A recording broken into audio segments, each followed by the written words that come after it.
अब आपके सम्मुख बहुत ही विशिष्ट विचारों को रखने वाली, बहुत ही दिल की साफ, अपने कार्य में प्रवीण, कर्मयोगी, उतनी ही नम्रता की अवतार हमारी आदरणीय बहन नारायणी गणेश जी को मैं आमंत्रित करती हूँ कि आप अपना वक्तव्य हम सबके सम्मुख रखेंगी। जैसा कि मैंने पहले बताया, आप टाइम्स ऑफ इंडिया की एसोसिएट एडिटर रही हैं, वर्तमान समय भी आप लेखिका हैं, कई चीज़ें आप कर रही हैं। हम आपको सुनना चाहेंगे, आदरणीय बहन नारायणी गणेश जी। भरपूर तालियों से अभिनंदन करते हैं। Good morning, everybody. Om Shanti. Respected sisters and brothers of the Brahma Kumaris organization, Chief Guest Shri Om Birla ji, Honorable Speaker Lok Sabha, and all the valued guests assembled here, both on the dais and in the audience, including Swami Dharamdev, Dr. Mohit Gupta. My special gratitude to B.K. Brijmohan Bhai Sahab, B.K. Asha Behan and B.K. Shivani Behan, with whom I have been interacting for long years in the course of editing the Times of India's speaking tree columns and newspaper. Thank you for giving me this opportunity to share my thoughts with all of you on this very special occasion to promote positive change and to also celebrate International Yoga Day that is observed on June 21st every year. The theme being Year of Positive Change. If you ask me what positive change I wish to see in the near future, it is difficult to state just one. There are so many positive changes that need to happen, and many of them are interrelated. Some need to happen simultaneously. Yet, I will try to focus on just one for the purpose of this short talk. But before that, let me share with you quickly at least 5 changes that need to happen to create an atmosphere of positivity in our lives. First, positive change has to come from within us. For unless the individual makes the effort to cultivate positivity within himself or herself, it is unrealistic to expect good results only by wanting to change others or the situation or the environment that are external to us. From individual change, we can expect collective change that can flood the world with positive thoughts, words, and deeds. Secondly, we need to learn the art of anger management. For most negativities are the outcome of unbridled, uncontrolled anger that unleashes immense amount of energy, but that energy is used for all the wrong reasons and purposes.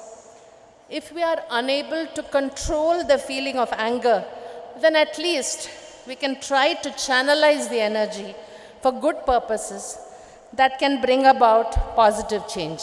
Thirdly, cultivating compassion and kindness is very basic to living life in a humane and positive manner. With compassion and kindness comes understanding and love, and naturally then peace follows. Fourthly, we need to value silence and reflection. We are assaulted by all kinds of information, verbal, in print, online, on our e-devices, and social media. Never before has there been such a glut of information coming to us from all sides. So much so that a new word has been coined, Infodemic. Yes, it is indeed very similar to pandemic, like any dreaded disease. The most recent one being the corona COVID-19 pandemic that held the world to ransom for more than 3 years and is still lurking in some form or the other in several quarters. Infodemic is a combination of information and epidemic, coined by a columnist in the Washington Post, David Rothkopf, in the context of too much information and misinformation spawned during the SARS epidemic, creating panic all around, leading to bursts of negative attitudes and reactions. Fifthly, we need to learn to respond rather than react to people, situations, and events.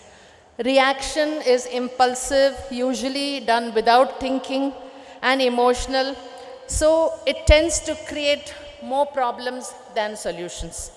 On the other hand, when you respond, it is after giving it some thought, and the result is bound to be more rational, intuitive rather than impulsive, and it will be more positive rather than negative.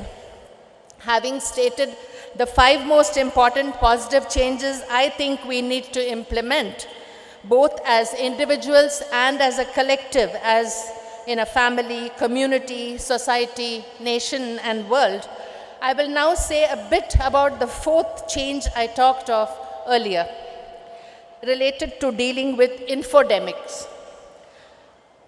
Having been a media person for 34 years as part of the Times Group, and having been exposed to spiritual and philosophical wisdom via the columns that I had the opportunity to be editor of, The Speaking Tree and The Sacred Space, I feel the need to speak more about the positive changes I wish to see in the way we gather, distribute, and interpret information, whether in the media or through any other source. Our interfaith spiritual traditions and rich treasury of interfaith spiritual wisdom have stressed that information and knowledge are 2 very different things, but we tend to think that they are one and the same. The positive change I wish to see is that more people and organizations, netas and institutions cultivate the viveka, the power of discernment, to become keenly aware of the difference between information and knowledge. Too much information can only clutter and confuse the mind. It creates panic and negativity. In the case of knowledge, some of it may of course come from information, but a large portion of it is acquired through experience, learnings from the wise, and by knowing how to separate the wheat from the chaff.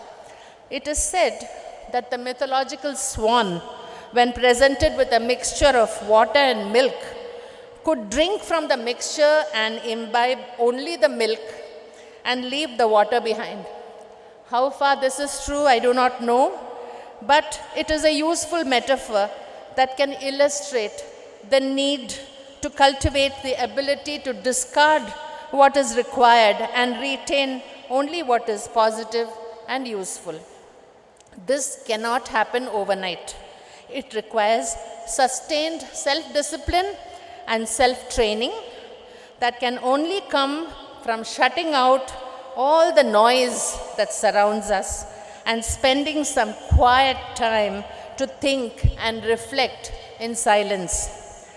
This is what meditation techniques like Raja Yoga, advocated by the Brahma Kumaris, for example, and other kinds of meditation taught by different spiritual schools can help us to achieve. Which is why I said earlier that many of the positive changes I wish to see are interrelated.